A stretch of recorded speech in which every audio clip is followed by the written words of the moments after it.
Hello, my people, and welcome back to another installment of Flipping the Page with Antonia Carter.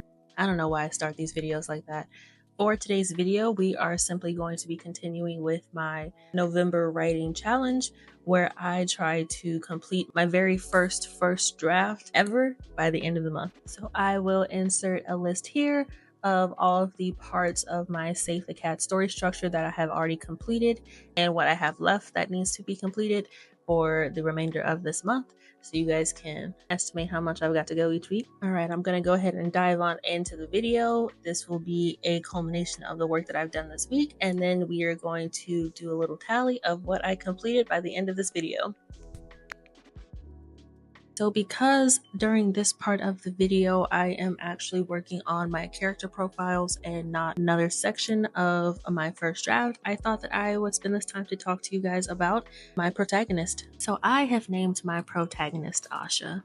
So Asha is, right now, she is 20 years old. She is a college student and she is an archaeologist in training. So what does that mean? That means that she goes to her classes and does all the regular college courses, but she's also going on expeditions, traveling around the world, digging up burials, that sort of thing, giving her a lot of the experiences that I had, because again, I don't know if you guys have seen a previous video, but it is important to me as a lover of anthropology and archaeology to put that in my work. I've mentioned this before as well, but I decided to give Asha my best and worst qualities.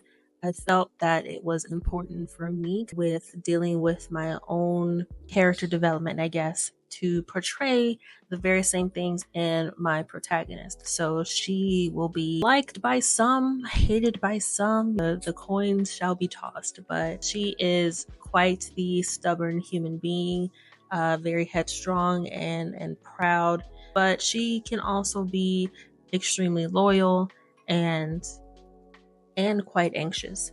So even though it seems like she has a lot of her life together and everything looks great on the outside, she's also a very anxious human being on the inside. So of course, when the incident happens and the magic gets to being all magical, she doesn't necessarily have the typical reaction of, oh my god, it's an adventure, or anything like that. She almost starts to have panic attacks for certain parts of the story, and I wanted to play around with the idea of having a character that is so headstrong and seems like she has so much of her life together, but it seems like all these wonderful things are falling into her lap. Who wouldn't want to have magical powers, and who wouldn't want to travel around the world and dig up all these burials and have this fantastic experience? But she's like, this is too much for me. And beneath the wonderful archaeologist in training, beneath the magical human being that she is also a human girl that has dealt with a broken heart, and she is experiencing what that's like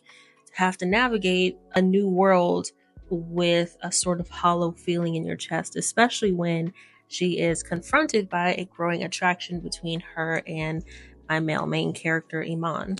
So her life is really all over the place in this book. It goes from the life that she really wanted for herself and the path that she set for herself to everything sort of being thrown down the drain because she now has this responsibility, this decision to make. Are you going to take this responsibility? Or are you going to ignore it? She has this potential love interest with this guy that may or may not be the right one for her. Do I trust him? Do I not? Do all men suck, or was it just the one? She has a lot of decisions to grapple with in this book. And then we have my male main character, Iman. So I really wish I could post the character inspo that I found on Pinterest on here, but I'm not sure about copyright rules or anything like that. They're just AI creations I found on Pinterest, but I don't want to risk it, so maybe later. Iman is a 22-year-old college student. He is an athlete, has very much so typical athletic lifestyle and look to him, but with the theme of my book being identity, I do play a lot with that, as I talked about with Asha, who has everything under control seemingly on the outside versus dealing with all this anxiety and whatnot on the inside. Iman is very similar, where he looks like Mr. Still Your Girl. He has his life together, but on the inside, there's a lot of turmoil going on there that kind of influences his attraction to Asha. So, with my male main character, I am trying to be super deliberate with how I portray him. I am a woman. I don't know how men think, I don't know how they process things outside of the typical men are more logic leaning and women are more emotion leaning. Outside of stereotypes like that, I don't know how men think about things. So, I have been trying my best to do my research in that regard. So, I know that sounds weird, but I have been utilizing the males in my life just to understand how they would react to certain situations, or I would give them a hypothetical and I'd be like, here, if your girlfriend broke your heart today and you walked in on her and she was cheating on you, walk me through step by step how you would react. Not saying that happens in my book, but I want to understand what their reaction will be to things so that way I can show Iman reacting as a man would, but not necessarily how I, as a woman, would want him to react. So I am in full on stalker mode. I'll watch how men walk, how they look at things, what their instinct may be in a particular situation. I'm trying to be very observant because I want my characters to be real life people. I don't want them to be these 2D beings who just go on this adventure and then live happily ever after or anything like that. I want to make this as real as possible. I'm trying my best to just not make super one-dimensional characters for my first book. And just like Asha, Iman will have his own life outside of the magic, outside of any potential love or sexual tension or anything like that. I want him to have his whole entire world within the world of the story. So I am just doing my best to do right by him and not just throw in this hunky, super swoon-worthy male main character, even though he will be those things, but he will be more. I'm really dancing around a lot right now with them, but I don't want to give away too much too fast, obviously, so I'm going to save all of the real juicy tidbits for later. But as of right now, that is who my main two characters are, and there's so much more to come, and I'm really excited for you guys to meet my other characters, and it's going to be a good time. That's all I've got on them for now, so just enjoy some relaxing tunes.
So I see you guys have made it to the end of the video, so you must be curious. How much did she actually accomplish this week? Well, let's tally it up. Now, correct me if I'm wrong, but I do believe I finished the midpoint last week and just the midpoint alone. So let me sit here and see what I've done this week. I have completed Bad Guys Close In, All Is Lost, Dark Night of the Soul, and Break Into 3. That's right, I've completed 4 sections, everybody. I feel like I should offer some kind of tip or trick as to how I finished 4 sections this week, but honestly, I just reached the point of the story where things are actually picking up, so it became a whole lot easier versus the start of the story where you have to lay things out and describe what and who this person is. It went by so much faster, so I guess that's the tip. Try your best to get to the interesting part of your story. And I feel like I've heard tips from professionals before where if you are bored with your own story, then you're doing something wrong and you just have to make it interesting.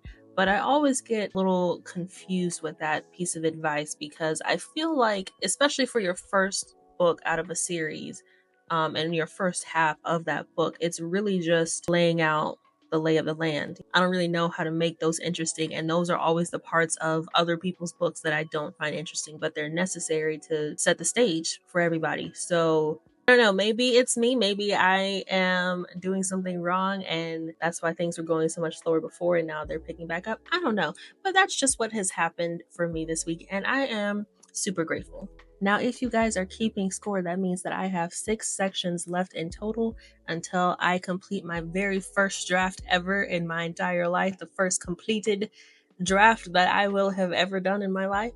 So that is Executing the Plan, The High Tower of Surprise, Dig Deep Down, Execution of New Plan, and Final Image. And I am super confident, especially after this week, I am super confident that I can do that. That's just 3 sections a week. And like I said, things are picking back up. Also, I thought this was me shooting myself in the foot a little bit, but I see now that this was a huge advantage to this week. But when I went back and I paused the drafting process to strengthen my character profiles, that by itself helps me get through these edits a lot, or not these edits, but helped me get through the drafting phase a lot quicker. I had character profiles before already, but I didn't have the inspo pictures. I didn't have certain details that they would have needed. I didn't have archetypes in there, and that was super helpful to go back and do that. I just had very general ideas of them, and anything else that I had was just in my head. I didn't write it down or anything. Again, that pantsing trait was shining through, but going back and actually putting down in an outline of who is this character, how tall is she. I even went into specifics with how tall they are, what is their archetype, what is their role in this story, just a lot of specific things that I'll get into later when I do maybe videos about my character specifically. But so that was a huge help for me. And I think that's why I'm also feeling more confident about these last 6 sections that I need to fill, because it's now become a lot clearer how my characters are going to react in these situations. So thought I shot myself in the foot, but I did not. And also thank you so much to the people who are already a part of my community and commenting and offering advice or support or anything like that. I have taken a lot of your advice to heart. So especially with there was this one comment about, oh, I'm gonna save the powers for later and I'm just gonna write what I want to happen and then make it make sense later. Thank you so much for that, because I really sometimes will get too deep into details that don't matter right now and I don't realize that I'm doing it. So when I read that comment, I was like, let me just skip past this. I'm gonna write something super general and we're going to figure out the magic system later when we're editing. So thank you for that, because you also helped make this a lot faster this week. All right, that's all I've got for you guys this week. Thank you so much for joining me on this journey. Thank you so much for your support and being my people. Thank you so much. I really appreciate it.